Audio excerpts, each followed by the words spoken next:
This land is my life. You can't just buy it. Progress demands change. Your farm is outdated. Look at this! Foreclosure notice. Your farm is finished! No more delays. Sign it now!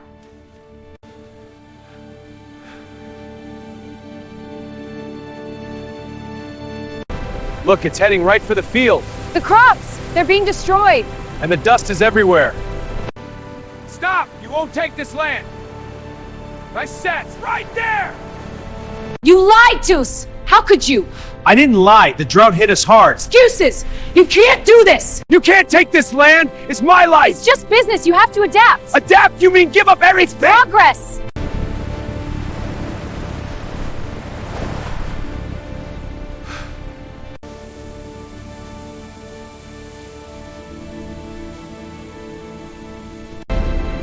No, not the reports! This can't be happening! You won't stop this! I have to protect my land. This is the end! In the quiet countryside, far from the noise of the city, there stood a small farmhouse surrounded by acres of golden farmland. For over 50 years, this land had belonged to one man, James Calloway. To most people, James looked like an ordinary farmer. A weathered face, a gray beard, a red flannel shirt. But what people didn't know was that this quiet farmer was about to face a battle that would change everything. Because one morning, a luxury car arrived at his farm, and the woman inside it came to take everything he owned. James Calloway had spent his entire life on this land.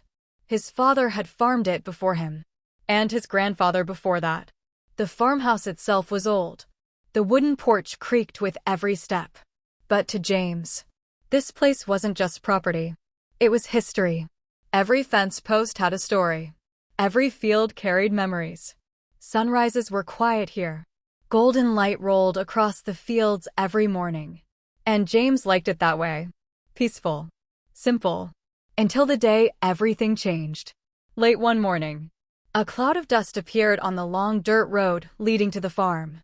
A sleek white Mercedes slowly approached the property. Luxury cars didn't belong out here. James stood by the fence, watching. The car stopped, and the door opened. Out stepped a woman dressed in a sharp black business suit. Vivian Hartwell, a powerful real estate developer from the city. She looked at the farmland the way investors look at numbers. Not memories. Not history. Just profit. Vivian walked toward James with confidence. In her hand, a folder full of documents. She smiled politely. Then she made her offer. She wanted to buy the farm. Not just the farm. The entire area. Her company planned to build a luxury neighborhood here. Hundreds of houses. Private roads. Swimming pools. Country clubs. To her, this land was simply the next development project. She offered James a large amount of money. More money than most farmers would ever see. But James didn't even look at the papers. He simply said one word. No. Vivian wasn't used to hearing no. Her smile faded. She explained that nearly all the surrounding land had already been purchased. Developers were coming. Construction would begin soon. And eventually, this farm would be surrounded by buildings anyway. She warned him. If you don't sell now, you'll regret it later. James remained calm. He had heard threats before. But this one felt different. Because Vivian Hartwell had power. And money. A dangerous combination. Over the next few weeks, things started to change. Surveyors arrived. They placed flags across nearby fields. Construction trucks appeared on nearby roads. Bulldozers rolled into neighboring properties. Vivian's development project had begun. Soon, the quiet countryside was filled with noise. But James kept farming, day after day, like nothing had changed. Then the letters started arriving. Legal notices, development permits, property evaluations. Vivian's company was preparing for a legal battle. They claimed parts of the land belonged to the development zone. But James had something they didn't expect. Old records. Generations of land documents. Proof that the farm had belonged to his family for decades. And he wasn't about to give it up. News of the conflict spread across the town. Many locals supported James. They knew his family. They knew the history of the farm. Town meetings became heated. Developers promised jobs and modern housing, but others feared losing the countryside forever. The small community was divided, and the tension kept growing. One morning, construction trucks tried to enter the road beside the farm. James stood in front of the gate, blocking the entrance. The drivers stopped. Moments later, another luxury car arrived. Vivian stepped out. She walked directly toward him. Frustrated, impatient, she demanded that he move. James didn't. The standoff lasted several minutes. Two worlds facing each other. City power and rural stubbornness.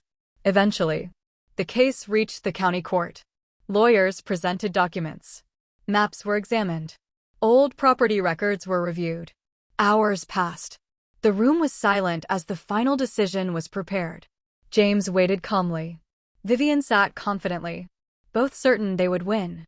Then the judge spoke. The court ruled in favor of James Calloway. The farmland legally belonged to his family, and the development company had no right to force a sale. Construction on the surrounding property could continue, but the farm itself would remain untouched. Vivian Hartwell left the courthouse furious. The project had lost its centerpiece. Sunrise ending. Weeks later, the countryside grew quiet again. Construction moved farther away, and the farm remained exactly where it had always been. James stood on the porch one evening, watching the sunset roll across his fields. The same view his father once watched, and his grandfather before him. Some things are worth more than money, and some land is simply not for sale.